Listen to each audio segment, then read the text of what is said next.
सुभाष और चीन यात्रा। तीसरे दशक के प्रारंभ से ही सुभाष चंद्र कहते आ रहे थे कि भारत के राष्ट्र आंदोलन के समक्ष भारत में ब्रिटिश सत्ता की स्थिति वैसी ही है जैसी शत्रु जनता से घिरी किसी हथियारबंद गढ़ी की हो। उनकी धारणा थी कि भारतीय जनता इन दो में से किसी भी तरीके से स्वाधीन हो सकती है, एक गढ़ी की संपूर्ण नाकेबंदी अथवा संपूर्ण बहिष्कार, यानी व्यापक से व्यापक स्तर पर सविनय अवज्ञा एवं असहयोग, और दूसरे गढ़ी पर सशस्त्र आक्रमण। 1939 में सुभाष को जब कांग्रेस के अध्यक्ष पद से मजबूरन त्यागपत्र देना पड़ा तो उनके ख्याल से राष्ट्रहित के नाते भारत में स्थितियां कुछ ऐसी थी।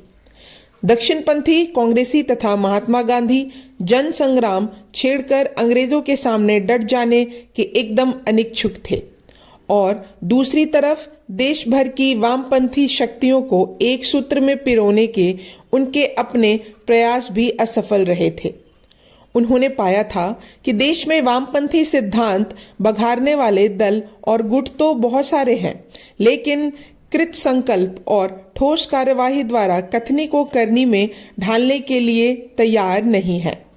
इसके अलावा उन्हें इस चीज से भी बड़ी निराशा हुई थी कि ब्रिटिश सरकार तो परिस्थिति का पूरा फायदा उठाती रहती है, लेकिन मुस्लिम लीग और हिंदू महासभा जैसी सांप्रदायिक पार्टियां राष्ट्र स्वाधीनता के सवाल और अंतर्राष्ट्रीय परिस्थितियों को भुलाए रखकर सांप्रदायिकतावादी एवं पृथकवादी मांगे रखती रहती हैं।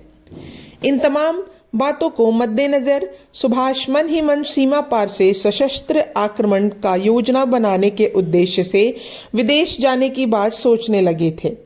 सशस्त्र आक्रमण का उद्देश्य उन्होंने निर्धारित किया था। ब्रिटिश सत्ता को भारत में टिकाए रखने वाले अंतिम तत्व भाड़ा लेकर ब्रिटिश ताज की नमक हलाली करने वाली ब्रिटिश इंडियन आर्मी का विनाश। 1939 के प्रथमार्ध में सुभाष ने चीन जाने की योजना बनाई और पासपोर्ट मांगा, जिसके लिए ब्रिटिश हुक्मरानों ने मना कर दिया। दूसरे एंग्लो चीन संधि लागू होने के कारण चुंग किंग की तत्कालीन सरकार भी सुभाष को चीन में राजनीतिक शरण देने के हक में नहीं थी। 1940 के शुरू में उन्होंने बंगाल और पंजाब के अपने कुछ निकट मित्रों को इशारा किया कि वे सोवियत संघ और यूरोप जा निकलने के लिए गुप्त रूप से स्वदेश छोड़ सकते हैं। इस बीच अप्रैल 1940 में फॉरवर्ड ब्लॉक द्वारा शुरू किया गया सविनय अवज्ञा आंदोलन जोर पकड़ने लगा था। सुभाष ने स्वयं कलकत्ता के हॉलवेट स्तंभ को, जो बंगाल के अंतिम स्वाधीन बादशाह सिराजुद्दौला के नाम पर स्थायी कलंक था, हटाने की मुहिम संगठित की थी। उनके आह्वान पर हिंदू और मुस्लिम युवक एक साथ आ जुटे।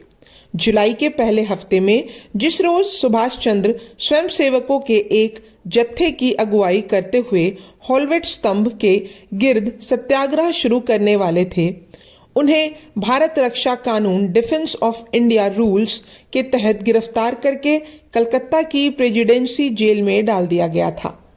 अदालत में उनके विरुद्ध राजद्रोह के 2 मुकदमे दायर किए गए। इसी कारावास के दौरान उन्हें पूर्व बंगाल के ढाका निर्वाचन क्षेत्र से केंद्रीय लेजिस्लेटिव असेंबली का सदस्य चुना गया। प्रेसिडेंसी जेल में ही सुभाष चंद्र ने अपने जीवन का सबसे बड़ा फैसला किया।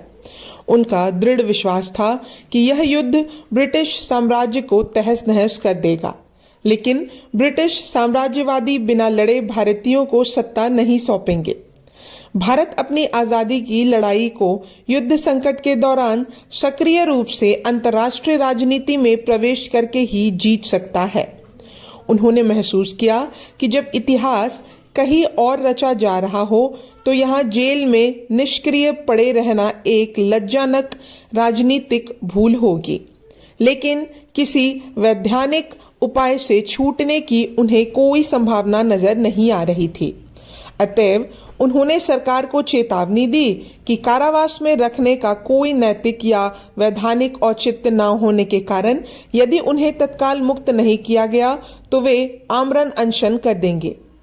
इस बाबत उन्होंने सरकार को कई ऐतिहासिक पत्र लिखे, जिनमें से एक को उन्होंने अपना राजनीतिक वसीयतनामा पॉलिटिकल टेस्टामेंट घोषित किया। अन्य बातों के साथ साथ उसमें उन्होंने कहा, तत्काल कोई वास्तविक लाभ न होने पर भी कोई कष्ट, कोई त्याग कभी व्यर्थ नहीं जाता। इस नाशावान संसार को हर चीज नष्ट हो जाती है और नष्ट होती रहेगी, मगर विचार, आदर्श और स्वप्न नष्ट नहीं होते। कोई व्यक्ति किसी विचार की खातिर मर सकता है, लेकिन उसकी मृत्यु के पश्चात वही विचार सहस्त्रों अन्य मनुष्यों में अवतार ले लेता है। तो फिर इससे बड़ी संतावना क्या हो सकती है कि कोई सिद्धांत की खातिर ही जिया और मर गया। लक्ष्य वेदी पर शांतिपूर्ण आत्म बलिदान से बढ़कर उसके जीवन की परम गति क्या हो सकती है। नवंबर 1940 के अंत में काली पूजा के दिन सुभाष चंद्र ने अनशन शुरू किया। शुरू में सरकार ने बड़ा सख्त रवैया अपनाया और उनकी चेतावनी का जवाब दिया। दिल्ली की केंद्र सरकार ने पहले से ही बंगाल सरकार को कह रखा था कि युद्ध जारी रहते सुभाष चंद्र को जेल में ही रखा जाए। अंततः बंगाल सरकार ने उनके भाई शरद से आग्रह किया कि वे उन्हें समझाएं कि सरकार का रवैया बड़ा शत्रुतापूर्ण है और उन्हें अनशन छोड़ देना चाहिए। लेकिन आमरण अनशन जब हफ्ते भर जारी रहा तो बंगाल सरकार सहसा डर गई कि कहीं कैदी जेल में मर ना जाए। उच्च अधिकारियों की एक गुप्त बैठक में तय किया गया कि फिलहाल उसे छोड़ दिया जाए, लेकिन स्वास्थ्य सुधरते ही दोबारा पकड़ लिया जाए।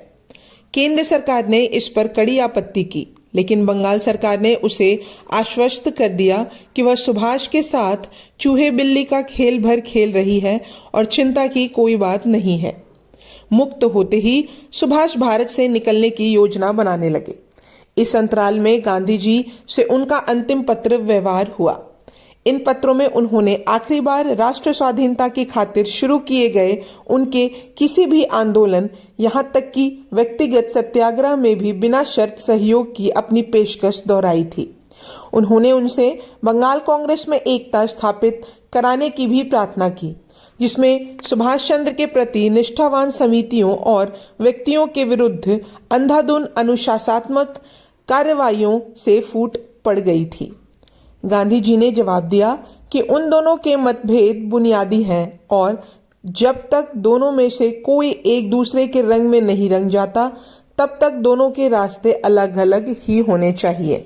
गुप्त यात्रा पहले अपने घर कलकत्ता से और अंततः उत्तर पश्चिमी सीमांत के कबियाली इलाकों के रास्ते भारत से की योजना में सुभाष चंद्र ने दो अन्य व्यक्तियों को भी शामिल किया।